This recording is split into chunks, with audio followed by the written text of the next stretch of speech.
Assalamualaikum warahmatullahi wabarakatuh. Waalaikumsalam warahmatullahi wabarakatuh. Bismillahirrahmanirrahim. Alhamdulillahi rabbil alamin. Wal 'aqibatu lil muttaqin. Wala 'udwana illa 'alal zalimin. والصلاة والسلام على أشرف الأنبياء والمرسلين سيدنا ومولانا محمد وعلى آله وأصحابه المجاهدين الطاهرين أما بعد. Saudara-saudara kaum muslimin rahimakumullah. Setiap kita muslim di dalam kehidupan ini selalu ingin dicintai oleh Allah Subhanahu wa ta'ala.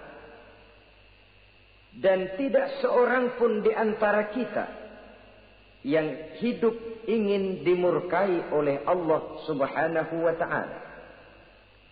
Jangankan lagi dimurkai Allah, dimarahi tetangga saja kita kadang-kadang sudah merasa tidak enak. Padahal bagaimanapun, kalau sekadar dimarahi tetangga, kita masih bisa menghindar, pergi atau pindah ke tempat lain. Tahun depan kita kembali lagi barangkali sudah bisa berdamai. Tapi jikalau Allah yang murka kepada kita, padahal alam ini adalah miliknya belaka, rasanya kemana lagi langit tempat kita bernaung, dan kemana lagi bumi tempat kita berpijak. Setiap orang ingin dicintai Allah, tapi tidak setiap orang mau melakukan perbuatan-perbuatan yang kalau dikerjakannya Allah akan cinta kepadanya. Dan setiap orang tidak ingin dimurkai Allah, tapi orang kadang-kadang tanpa sadar melakukan perbuatan-perbuatan yang justru dimurkai oleh Allah Subhanahu wa ta'ala. Pada pertemuan kali ini ingin saya sampaikan kepada hadirin satu hadis qudsi di mana Allah Subhanahu wa taala berfirman melalui lisan Nabi besar Muhammad sallallahu alaihi wasallam, "Uhibbu thalathan wa hubbi li thalathin ashad." Aku cinta, kata Allah, kepada 3 macam golongan manusia. Tapi aku lebih cinta lagi kepada yang 3 macam lagi. Jadi ada yang sekedar dicintai Allah, ada yang lebih lagi dicintai oleh Allah Subhanahu wa ta'ala. Siapa mereka? Mari kita ikuti satu persatu isi daripada hadis qudsi ini. Yang pertama, uhibbu ahlas sakha. Aku cinta, kata Allah, kepada orang-orang yang pemurah.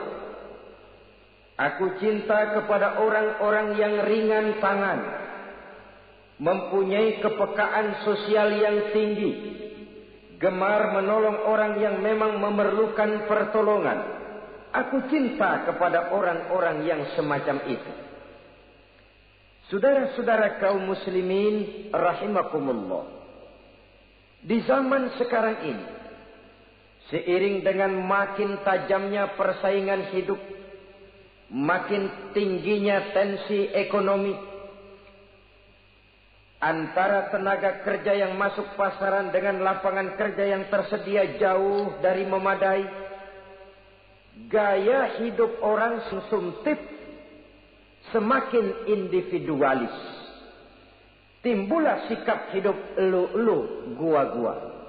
Kepekaan sosial mulai lentur dan luntur, tapi tidak terwujud di dalam kehidupan sehari-hari.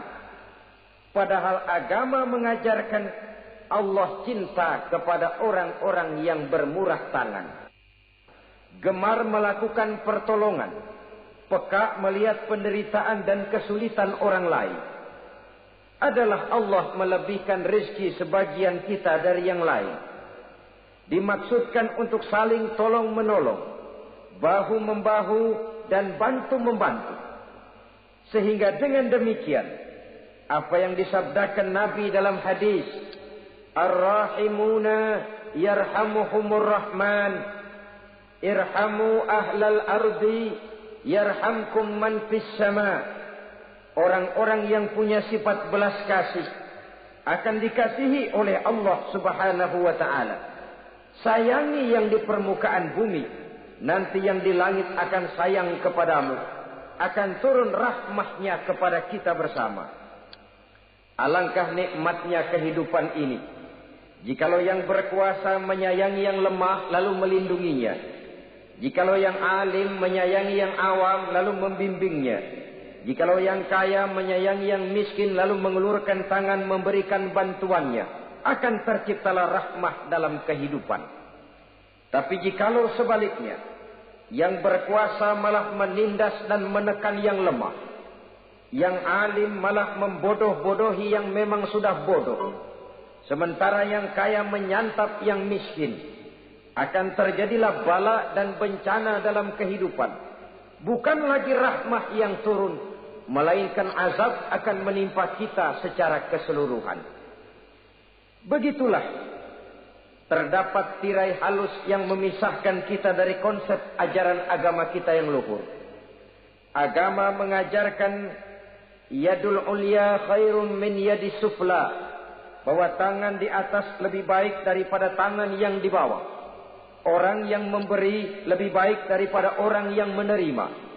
Tapi yang kita praktekkan, kita selalu berada pada posisi tangan di bawah, menjadi umat yang manja, yang lemah, padahal bukan tidak punya potensi, tapi mungkin karena kita tidak pandai menginventarisir potensi. Kadang-kadang ada panitia pembangunan masjid, membangun masjid, meletakkan batu pertama, sekaligus jadi batu terakhir. Setelah itu la yamutu wa la yahya, hidup tidak kelihatan geraknya, mati pun tidak ketahuan kuburannya.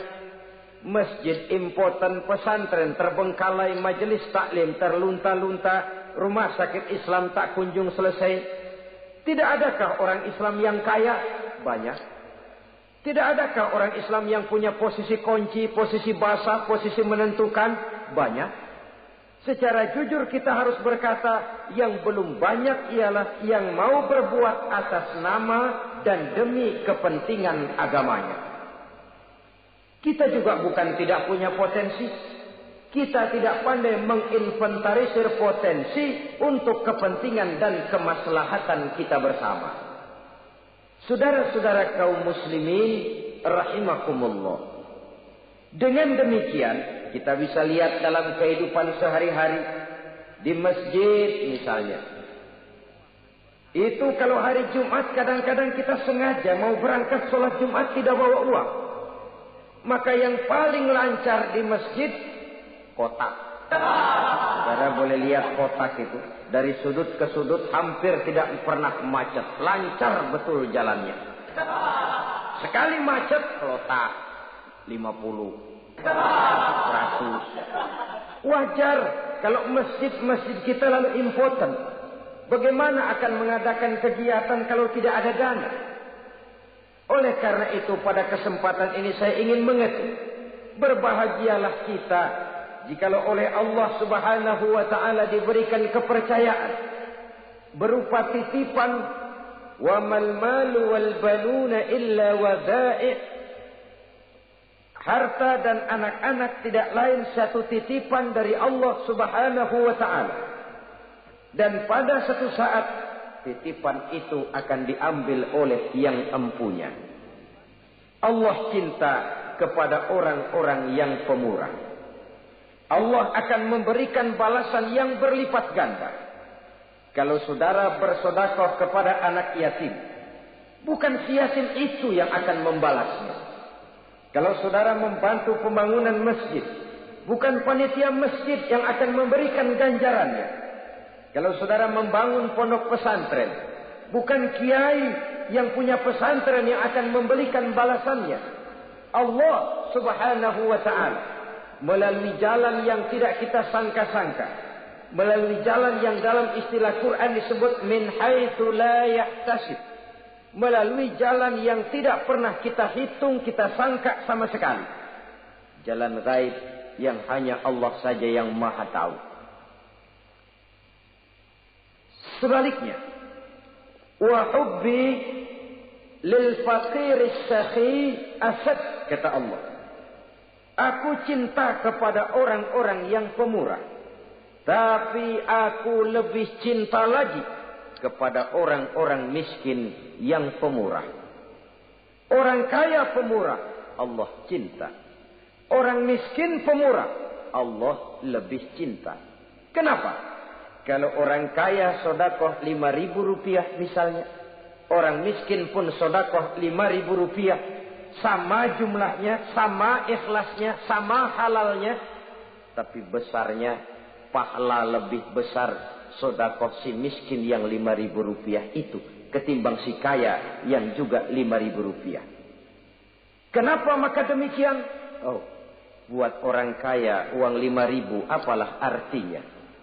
Tapi buat si miskin, untuk jumlah 5.000 itu dia harus peras keringat, banting tulang, pergi pagi, pulang sore, kaki jadi kepala, kepala jadi kaki. Tapi kok dia berani bersedekah sejumlah sedekahnya orang kaya. Ini yang dinilai oleh Allah Subhanahu wa ta'ala. Saudara-saudara kaum muslimin rahimakumullah. Sifat inilah yang dahulu dicontohkan oleh baginda Rasul. Bahkan apa yang beliau sedekahkan kepada orang lain biasanya adalah sesuatu yang lebih baik dari apa yang beliau pakai sendiri. Watak ini yang diikuti oleh generasi sahabat. Kita ambil contoh ketika terjadi perang Tabuk misalnya. Datanglah Sayyidina Abu Bakar Siddiq, membawa seluruh harta bendanya disumbangkan di jalan Allah. Melihat ini Nabi bertanya, hal tarakta li ahlika syai'an ya Abu Bakar? Wahai Abu Bakar, begini banyak harta yang kau infakkan fi sabilillah ini. Apakah buat keluargamu sudah kau tinggalkan? Sayyidina Abu Bakar dengan tegak menjawab, taraktu lahumullaha wa rasulahu. Sudah, saya tinggalkan mereka Allah dan Rasulnya. Saya tinggalkan mereka keyakinan, akidah, iman, bahwa kalau kami menolong Allah, menolong agama, Allah akan menolong kami. Bahwa kami tidak akan jadi melarat karena memperjuangkan agama. Bahwa kami tidak akan jatuh miskin kalau harta ini kami belanjakan di jalan Allah. Kami tinggalkan keyakinan itu kepada anak-anak dan istri di rumah. Sementara harta yang ada seluruhnya kami bawa kemari. Keyakinan yang dimiliki oleh Sayyidina Abu Bakar Siddiq di zaman sekarang ini sudah merupakan keyakinan yang sangat langka. Kita belum yakin benar akan kebenaran janji Allah. Sehingga dengan demikian timbullah keraguan-raguan. Apa iya kalau saya belanjakan uang ini di jalan Allah akan ada balasannya? Apa iya kalau uang ini saya gunakan untuk melaksanakan ibadah akan datang balasannya? Padahal dalam hadis qudsi Allah menjanjikan, ana inda zanni abdi bi. Aku ini, kata Allah, bagaimana menurut persangkaan hambaku saja kepadaku. Kalau dia sangka baik, insya Allah baik datangnya. Kalau dia sangka tidak, aku bagaimana menurut sangka hambaku kepadaku. Itulah sebabnya dalam segala hal kita harus husnuzan, berbaik sangka kepada Allah Subhanahu wa ta'ala. Saudara-saudara kaum muslimin rahimakumullah. Inilah golongan pertama kekasih Allah. Orang-orang yang dicintai Allah. Orang-orang yang pemurah, yang sadar bahwa harta hanya sekadar titipan dari Allah Subhanahu wa ta'ala.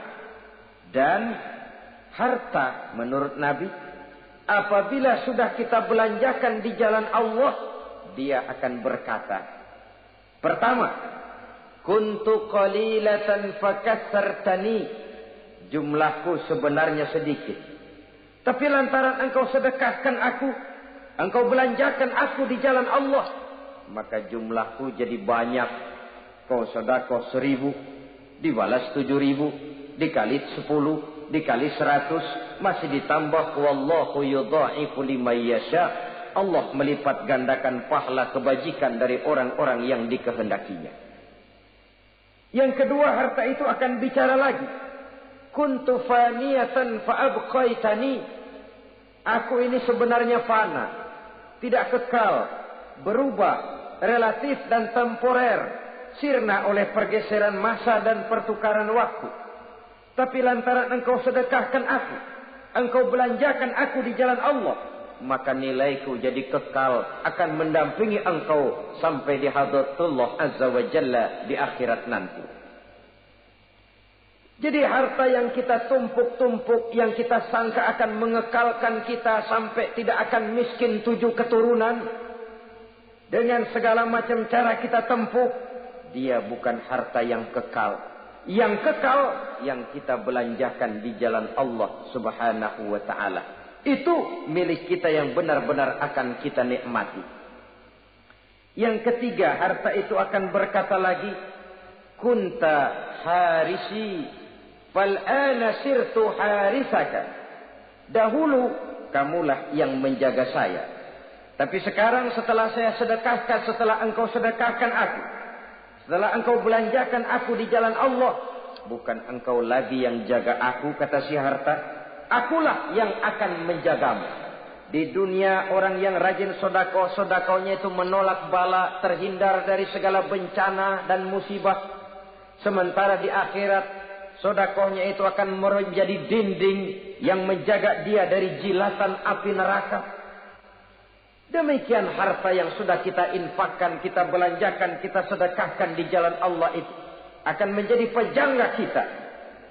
Sehingga Nabi menyatakan, inna sadaqatal mar'il muslim tazidu fil umri wa tadfa'u mitatas su'i.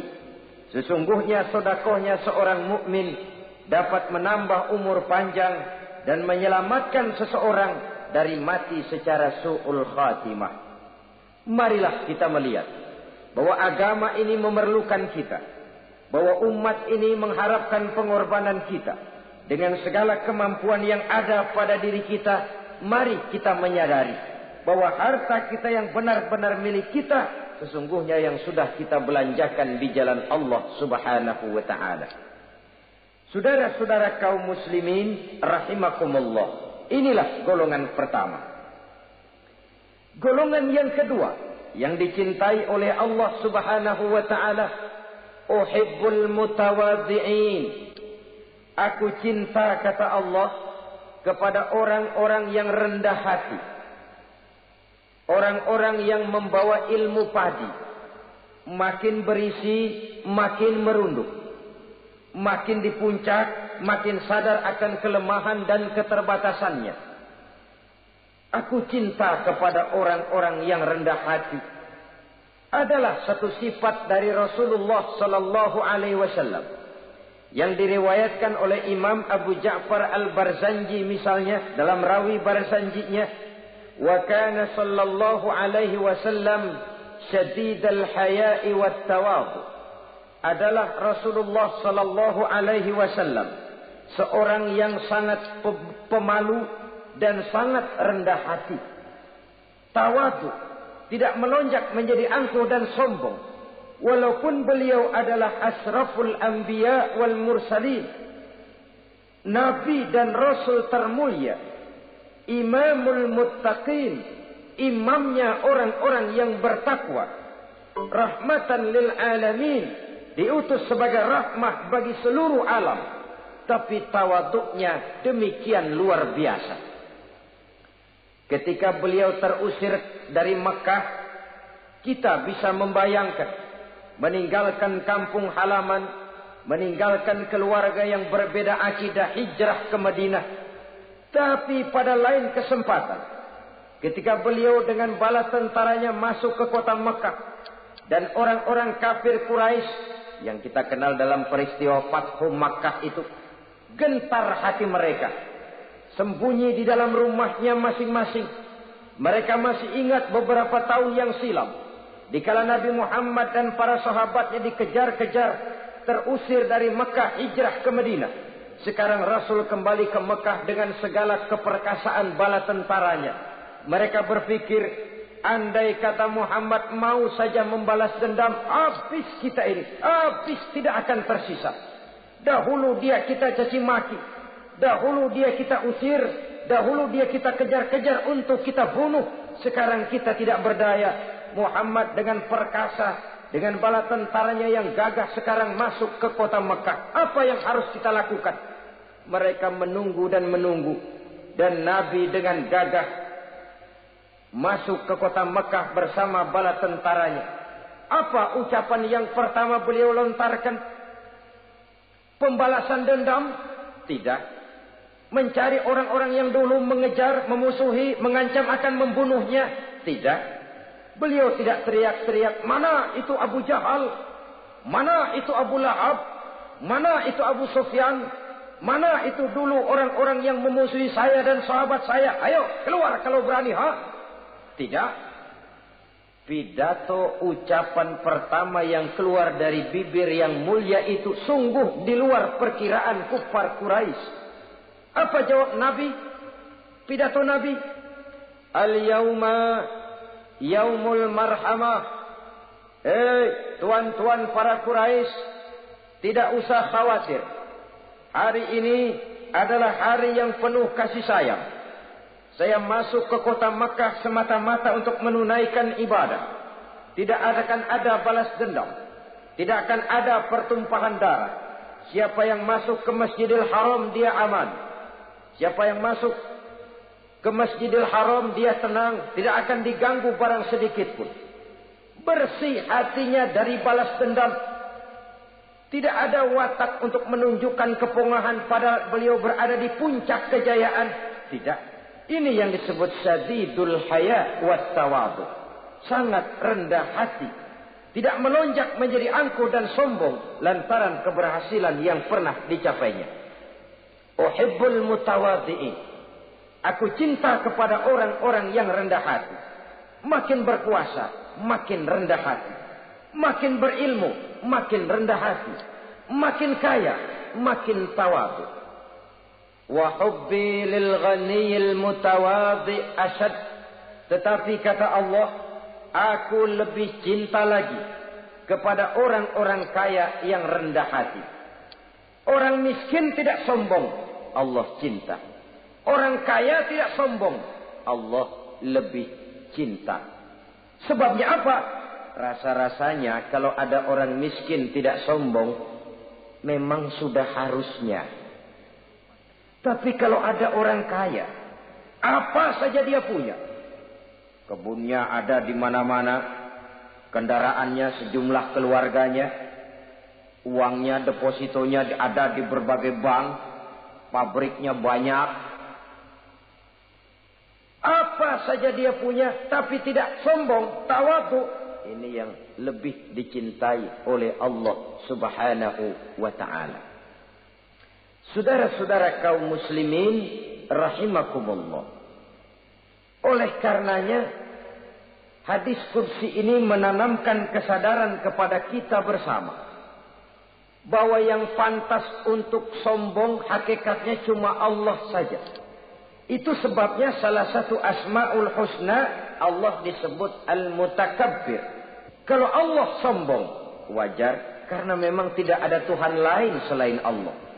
Alam dan seluruh isinya adalah miliknya belaka. Tidak ada satupun yang bisa mengklaim. Al-mutakabbir huwallah. Yang pantas sombong hanya Allah Subhanahu wa ta'ala.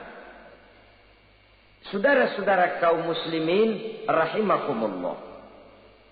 Yang ketiga, orang yang dicintai oleh Allah Subhanahu wa ta'ala, uhibbut taibin. Aku cinta kepada orang-orang yang bertaubat. Kepada orang-orang yang apabila berbuat kesalahan, dia segera sadar. Dijadikannya kesalahan itu sebagai satu pelajaran untuk tidak diulanginya lagi pada masa yang akan datang. Adalah lebih baik kita mulai dari kertas yang kelabu, hitam sekalipun. kalau akhirnya akan menjadi lembaran-lembaran yang putih. Ketimbang kita mulai dengan lembaran yang putih, kalau akan ditutup dengan lembaran-lembaran hitam noda yang tidak berhapus. Allah Subhanahu wa taala Maha Pengampun, Pengasih dan Penyayang. Ia akan memaafkan segala perbuatan yang bersifat salah dari hamba-hambanya, asalkan tidak diulanginya lagi. Manusialah yang sering kejam, membiarkan dirinya larut dan hanyut diseret arus dosa. Ia sadar itu satu kesalahan, tapi tidak berupaya untuk menyelamatkan dirinya sendiri. Apakah itu berupa yang namanya judi, minuman keras, menipu orang lain, durhaka kepada kedua orang tua, jahat kepada tetangga, suka memfitnah orang lain.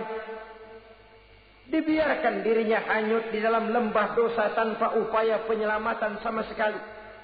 Atau kadang-kadang mengulur waktu. Nanti saja sudah tua-tuaan taubatnya. Padahal waktu tidak pernah main-main.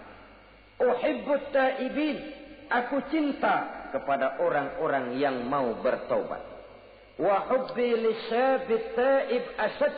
Tapi aku lebih cinta lagi kepada orang-orang muda yang mau bertaubat.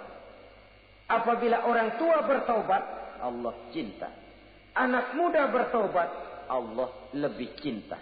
Dalam usia mudanya, di mana darah masih mengalir dengan panas, sejuta khayal dan keinginan masih bersemi di dalam benaknya, dia sanggup blokir semua itu, disalurkannya di jalan Allah.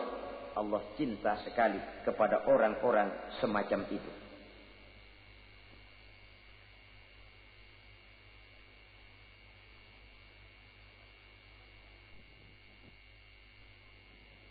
Saudara-saudara kaum muslimin rahimakumullah.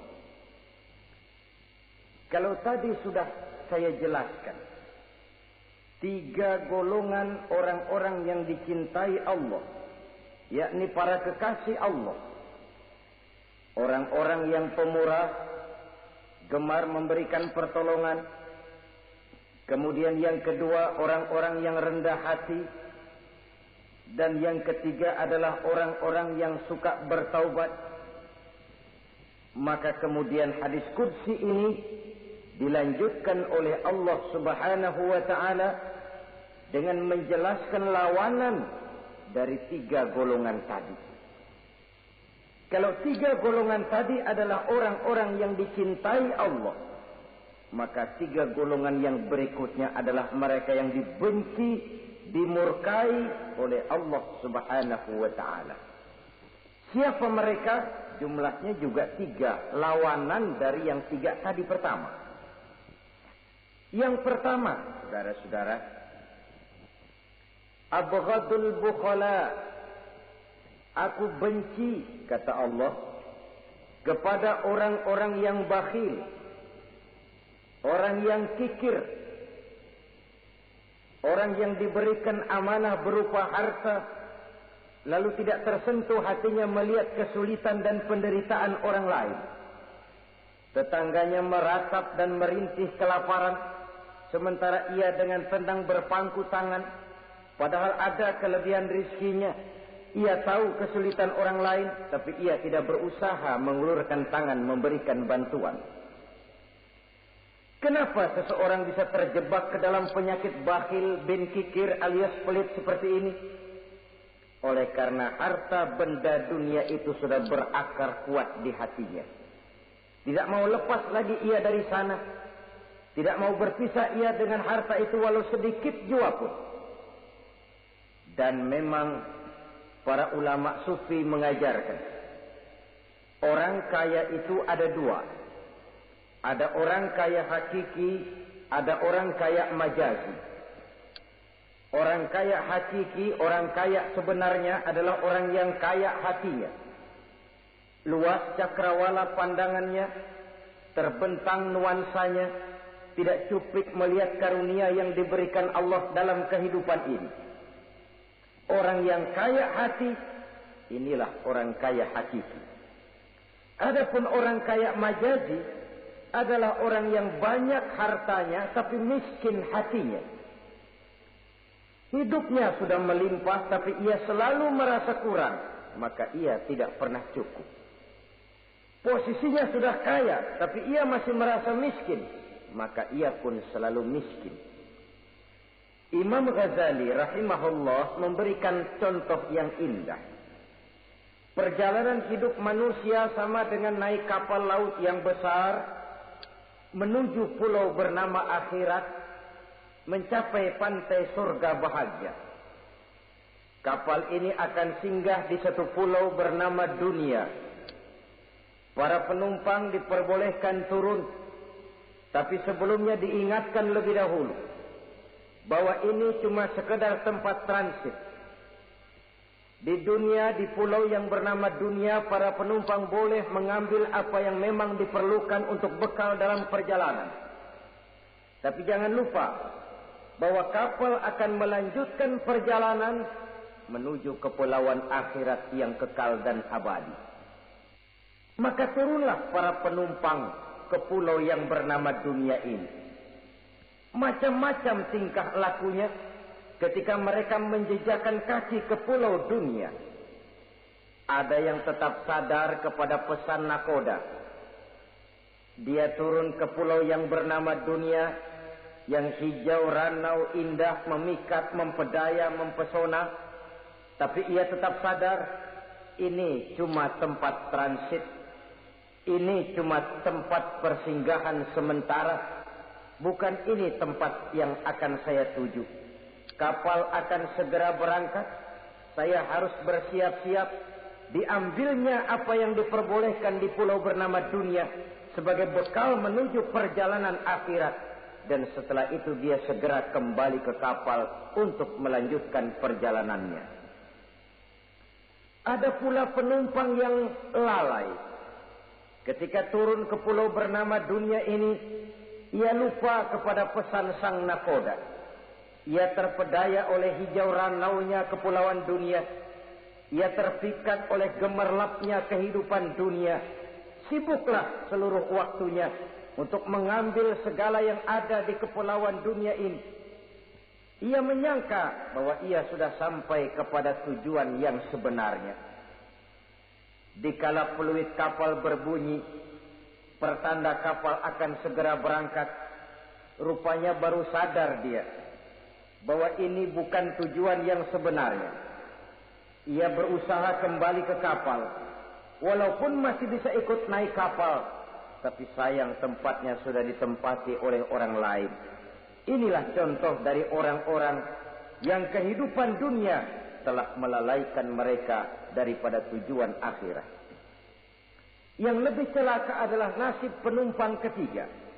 Mereka yang tertinggal sama sekali di kepulauan dunia ini. Mereka lah orang-orang kafir, orang-orang munafik, orang-orang musyrik. Bagi mereka surgalah dunia ini. Bila kehidupan dunia berakhir pula lah surganya sampai di situ. Ia menyangka sudah sampai kepada terminal akhir, padahal cuma sekedar halte, tempat di mana kapal singgah sebentar saja untuk melanjutkan perjalanan menuju kepulauan akhirat yang kekal dan abadi. Saudara-saudara kaum muslimin rahimakumullah, orang-orang yang sadar bahwa dunia cuma sekedar satu tempat transit, maka kesadaran itu menggugah dia kepada keyakinan terhadap kalimat inna lillahi wa inna ilaihi raji'un. Segalanya datang dari Allah, segalanya akan kembali kepada Allah. Tidak ada yang dibawanya saat ia terlahir ke alam dunia ini, dan tidak akan ada yang dibawanya kembali saat ia keluar meninggalkan alam dunia ini, kecuali iman dan amal soleh yang dikerjakannya di dalam kehidupan kita.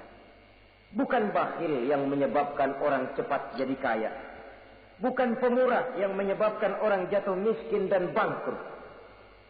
Tetapi kesadaran bahwa segalanya datang dari Allah, segalanya akan kembali kepada Allah, akan membuat kita walaupun memiliki harta dan benda, tapi ia tidak berurat dan berakar di dalam hati.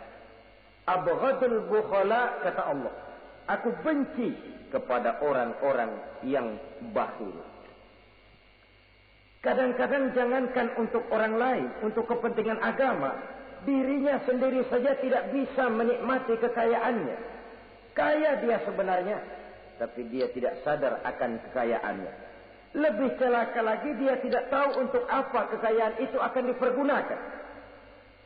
Lahirnya mazhab materialisme, hidup serba cukup, serba ada, seperti yang kita lihat di negara-negara yang makmur, di Eropa bagian barat misalnya.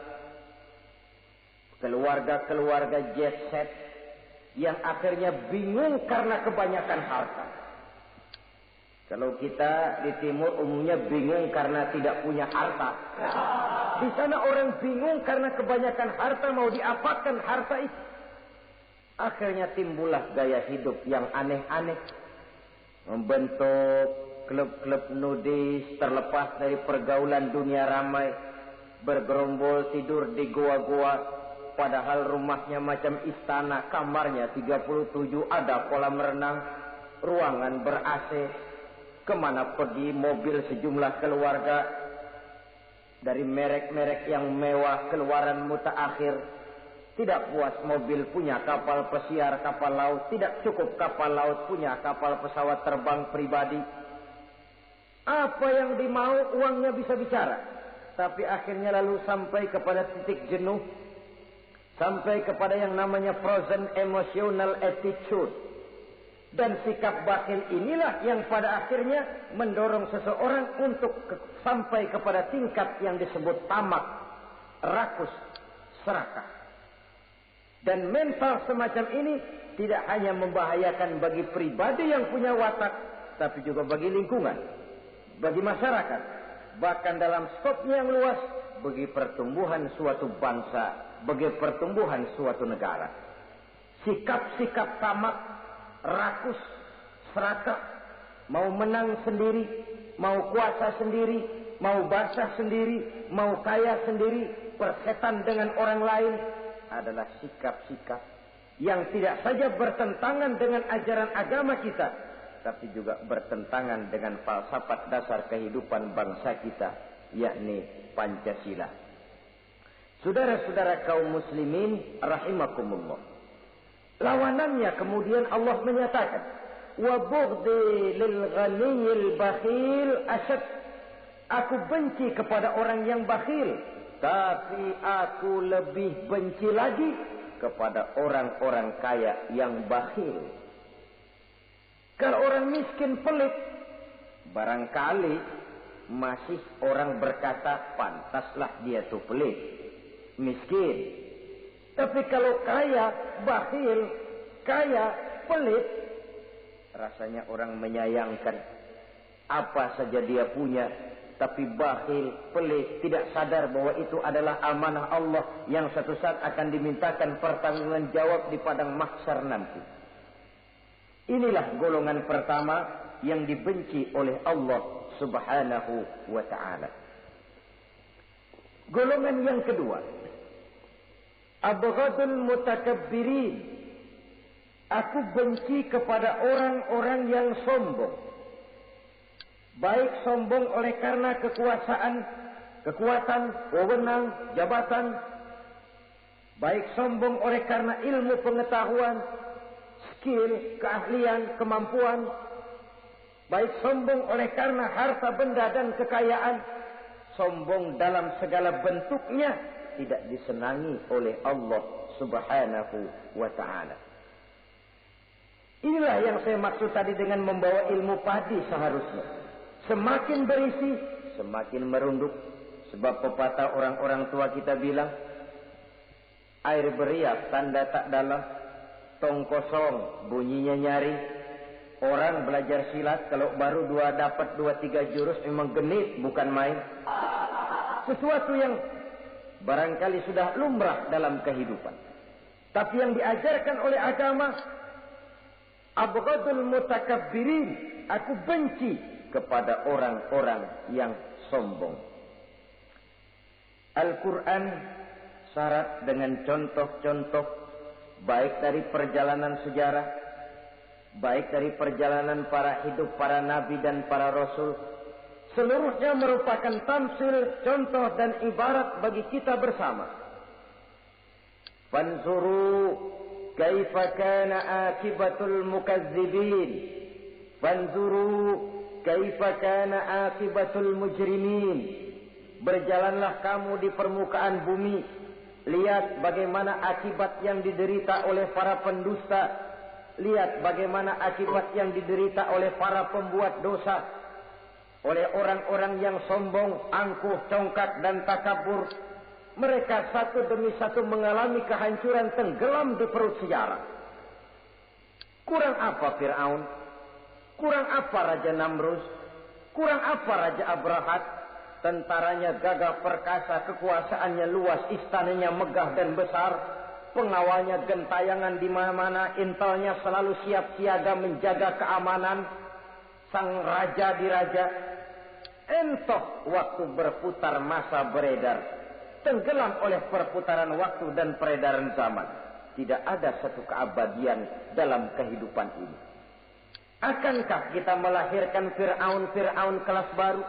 Namrud di zaman modern, Abrahat gaya kini, yang semakin berada di puncak kekuasaan semakin lupa diri dan lupa daratan, menjadi orang yang hanya mau benar sendiri, adil sendiri, makmur sendiri, tidak peduli menari di atas bangkai dan penderitaan orang lain. Akankah kita melahirkan korun gaya baru yang sombong oleh karena harta kekayaan yang berlipat ganda? Ataukah kita akan melahirkan barsisul abid gaya baru yang sombong oleh karena ilmu pengetahuan yang dimilikinya? Marilah kita menyadari al-mutakabbir huwa Allah. Yang pantas, boleh dan sombong, wajar untuk sombong, cuma Allah subhanahu wa ta'ala. Abghadul mutakabbirin, aku benci kepada orang-orang yang sombong. Saudara-saudara kaum muslimin rahimakumullah, lawanannya kata Allah, selebihnya wa bughdi lil faqiril mutakabbir asyad. Tetapi kata Allah, aku lebih benci lagi kepada orang miskin yang sombong. Ini yang sudah tidak punya pilihan. Orang pintar sombong barangkali lumayan, goblok sombong minta ampun. Pejabat sombong barangkali karena punya pangkat. Rakyat sombong, apa yang mau disombongi? Orang kaya sombong barangkali karena kekayaannya. Melarat, miskin, sombong, minta ampun. Sebab itu kata Allah, aku benci kepada orang-orang sombong, tapi aku lebih benci lagi kepada orang-orang miskin yang sombong. Hadis qudsi ini tentu saja memberikan satu kesadaran rohani yang paling dalam pada kehidupan kita setiap pribadi muslim, bahwa kita sejauh yang bisa kita lakukan hanyalah berusaha berbuat. Kita terikat oleh sunnatullah, kata kita orang beragama, hukum alam kata para ahli alam, natural of law katanya. Tapi di sebalik itu sesungguhnya segala hasil usaha, kepastian dan ketentuannya hak prerogatif dari Allah subhanahu wa ta'ala. Sehingga pada puncaknya kita akan sampai kepada penjujur, la haula wa la quwwata illa billah. Tidak ada daya kita, tidak ada kekuatan kita kecuali apa yang memang telah diberikan Allah. Dialah sumber daya, sumber gerak, sumber seluruh kekuatan. Dan kita manusia hanya mencapai itu kalau dikaruniai oleh Allah subhanahu wa ta'ala. Sewajarnya, makin bertambah ilmu, makin sadar kita akan kebodohan kita. Seperti yang diucapkan oleh Al-Imam Syafi'i rahimahullah, setiap tambah ilmuku, bertambah taulah aku akan kebodohanku. Sewajarnya, semakin bertambah harta kita, semakin sadar kita akan kemiskinan kita. Semakin bertambah tinggi pangkat dan jabatan kita, semakin sadar kita dari mana kita datang, kemana kita akan pulang, dan di mana kita akan sekarang. berada sekarang. Dengan kata lain, ilmu itu, harta itu, pangkat dan kedudukan itu sesuatu yang perlu dan perlu. Tapi bukan sebagai tujuan. Semuanya cuma sekedar alat. Tujuannya apa? Jangka panjang di akhirat untuk mencapai ridho Allah. Jangka pendek di dunia ini harus menjadi rahmatan lil alamin. Bagaimana ilmu itu jadi rahmah bagi lingkungan? Bagaimana kekuasaan itu jadi rahmah bagi lingkungan? Bagaimana harta itu jadi rahmah bagi lingkungan? Berfungsi sosial untuk kebersamaan di dalam kehidupan ini. Saudara-saudara kaum muslimin rahimakumullah. Inilah golongan kedua yang dimurkai oleh Allah Subhanahu wa ta'ala. Golongan yang ketiga, abghadul fasad. Aku benci, kata Allah, kepada orang-orang yang berhati keras, berhati batu, tidak mempan nasihat. Baik nasihat itu datang dari Allah, baik nasihat itu datang dari orang lain, baik nasihat itu datang dari dalam dirinya sendiri, atau bernasihat yang dipandangnya, yang dilihatnya dalam segala gerak kehidupan. Satu hari bahkan beberapa sahabat pernah menghadap Rasulullah sallallahu alaihi wasallam. Ya Rasul, jikalau sekarang ini kami nyaris tidak punya problem. Artinya semua problem kami tuntas. Sedikit kami bingung, Tuanlah tempat kami bertanya. Kami tidak mengerti hukum, Tuan tempat kami meminta fatwa.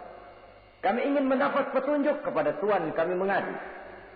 Tapi nanti kalau suatu saat Tuhan telah berangkat meninggalkan kami ya Rasulullah, menghadap Allah Subhanahu wa ta'ala, tinggallah kami hidup tanpa bimbingan Tuhan. Kemana lagi kami harus minta nasihat? Baginda Rasul senyum.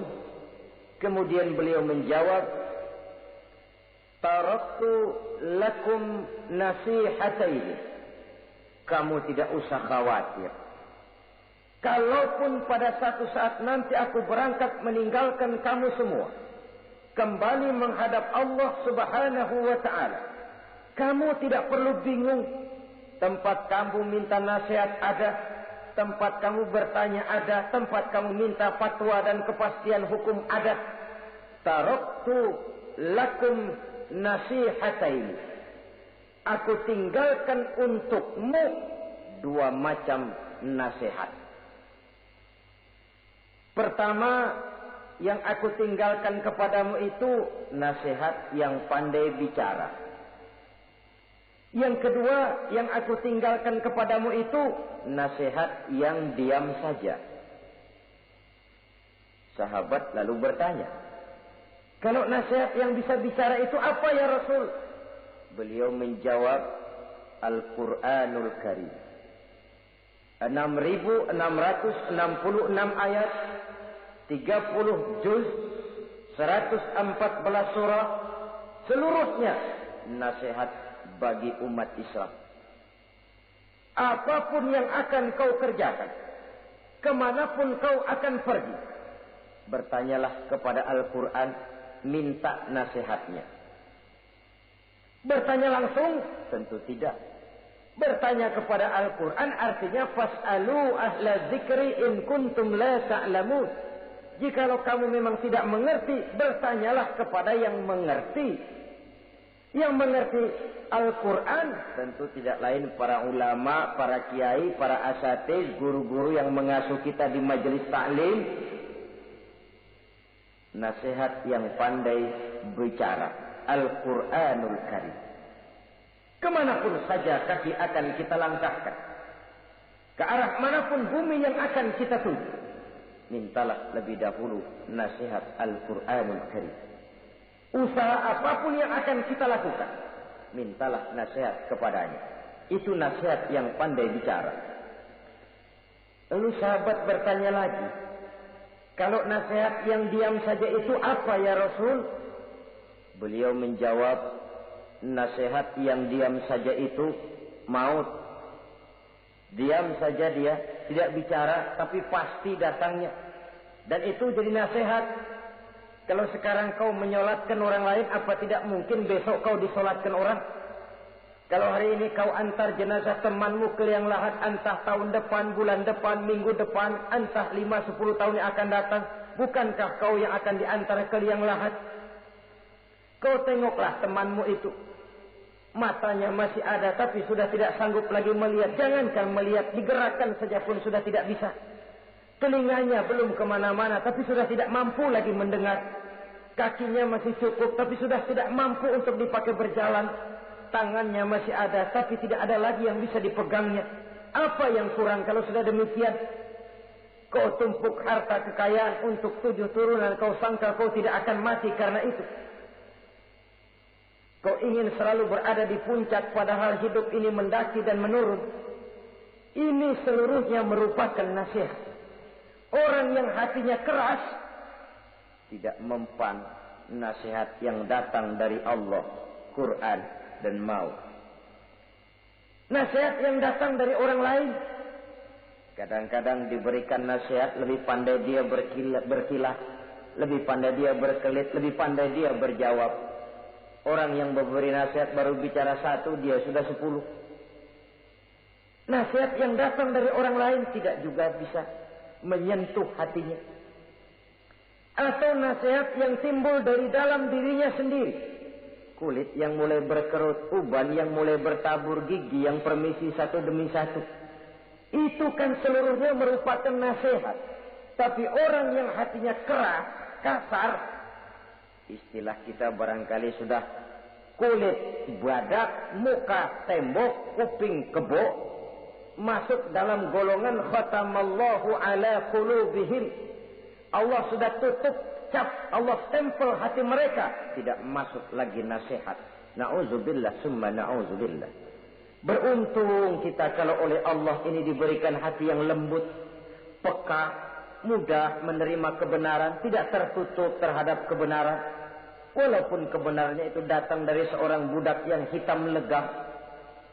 Karena memang agama mengajarkan khuzil hikmata wa la yadurruka min ayyi wi'ain kharajat.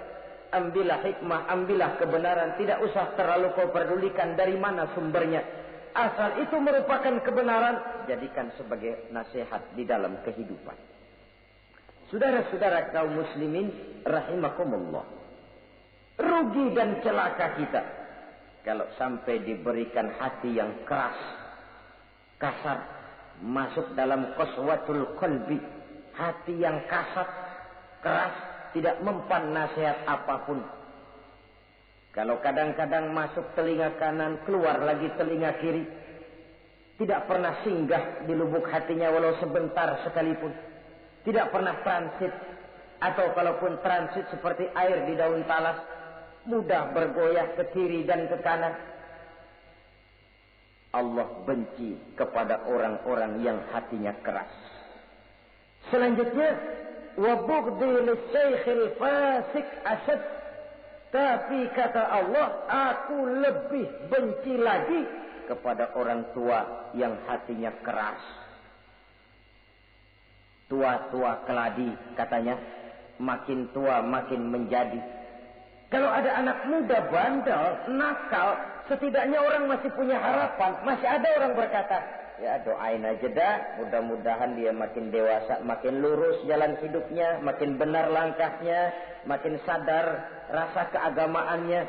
Masih ada ucapan seperti itu. Tapi kalau sudah tua, malah makin gila, orang sudah habis harapan. Paling orang bilang, tu aki-aki, udah asar, udah maghrib, udah dekat ke lubang kubur, bedung maghrib masih nyingsot aja di perapatan. Saudara-saudara kaum muslimin, habis rasanya harapan orang. Aku benci kepada orang yang hatinya keras, tapi aku lebih benci lagi kepada orang tua yang berhati keras. Kenakalan remaja dibenci Allah. Kenakalan orang-orang tua lebih dibenci oleh Allah Subhanahu wa ta'ala. Saudara-saudara kaum muslimin rahimakumullah, semoga kita termasuk ke dalam golongan orang-orang yang dicintai Allah, para kekasih Allah, dan kita berlindung kepada Allah jangan sampai termasuk ke dalam golongan orang-orang yang dimurkai dan dibencinya. Inilah yang kita bicarakan pada pertemuan kali ini. Terima kasih dan mohon maaf. Wassalamualaikum warahmatullahi wabarakatuh.